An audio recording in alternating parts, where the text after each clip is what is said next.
Gịnị bụ aha gị? The response will be, aha m bụ Oji Ndidiamaka Chinyere. Aha m bụ Oji Ndidiamaka Chinyere. My name is Oji Ndidiamaka Chinyere. Aha m bụ Oji Ndidiamaka Chinyere.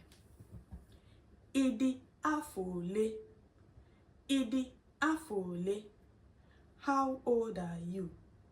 Ị dị afọ ole? How old are you? Ị dị afọ ole? The response will be, adị m afọ 48. Adị m afọ 48. I am 48 years old.